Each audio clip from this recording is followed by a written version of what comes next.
Hey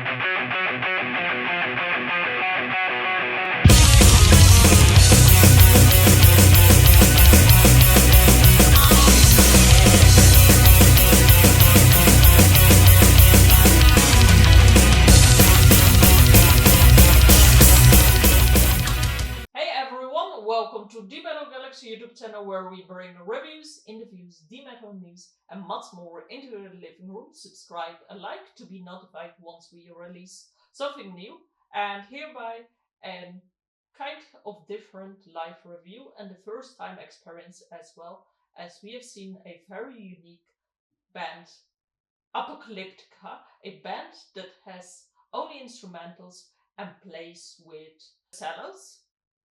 And the support band on the night was the Raven-8, which are a heavy symphonic metal band. So yeah, we are going to review this very night, this very two bands. So grab your beer and enjoy this kind of gig that we are covering now.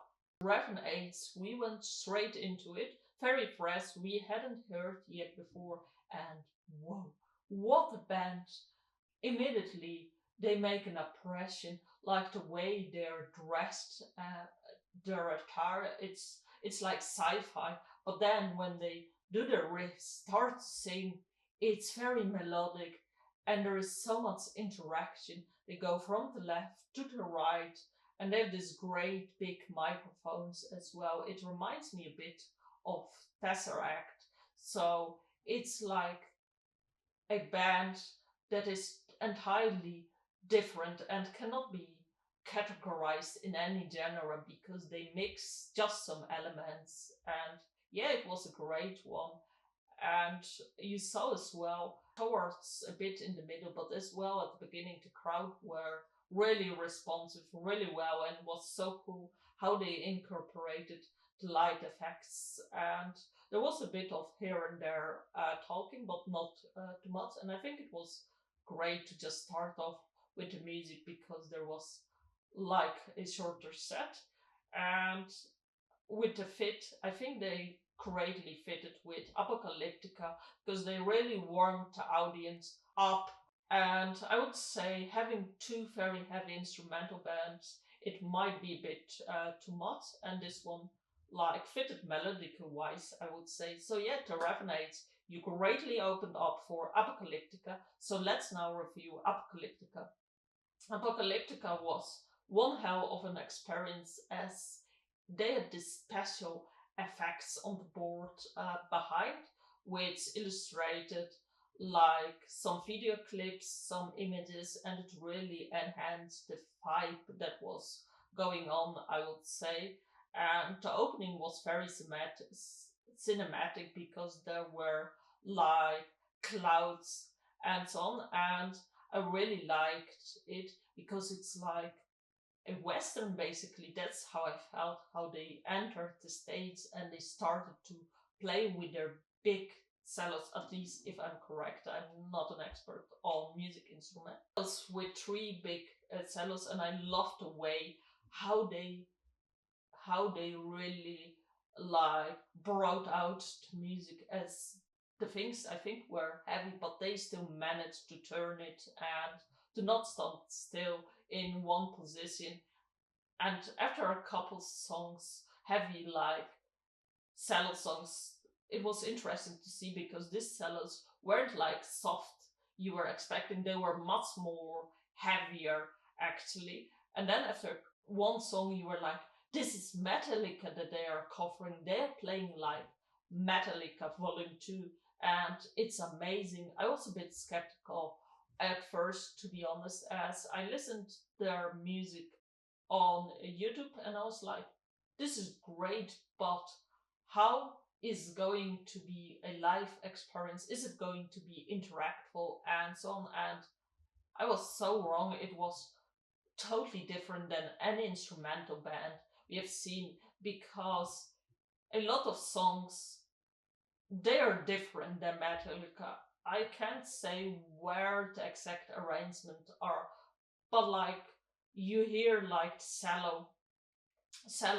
and then you're like, this is Enter the Sandman, or this is it from Metallica. So despite the cellos and reworking the songs, you clearly could hear elements of Metallica, the same riff kinda. And this, as a result, the audience was cheering, the audience was singing the songs, and it was super interesting because the band was not singing. Like the first couple of songs, I think 4 or 5, they didn't say any word. And I would say it's a wise strategy because the crowd was speaking for them, engaging really well.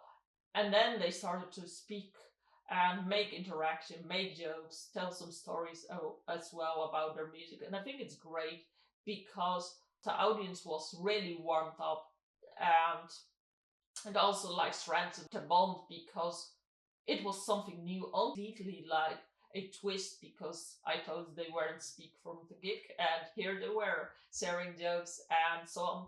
And then there was as well somewhere half the gig a surprise because they started to do as well very melodical, beautiful melodies. So it went a bit softer. And then when you toast, they mellowed out and basically are done with the gig, they start to do their heavy stuff. So it was one gig to be.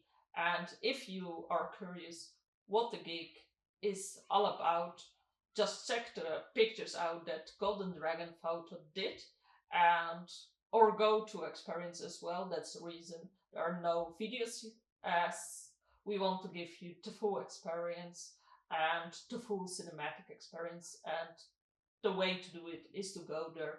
And as well about cinematic, the way they close it's brilliant. Like they hide behind the stage, and then there is less cellos, but then they end to like with a very beautiful cinematic, a video where they show the members with some text, with some, I think someone speaking, and it's so nice. You're like in a movie, so amazingly well done. So Apocalyptica is a very cinematic band, I would say, and it's like no other band you will see, I would say, on the planet, as they play these cellos in a quite unique way, and then they use like special effects, like the backdrop, to enhance the feeling and make you feel that you're there for the night in a very tight cinema watching their show.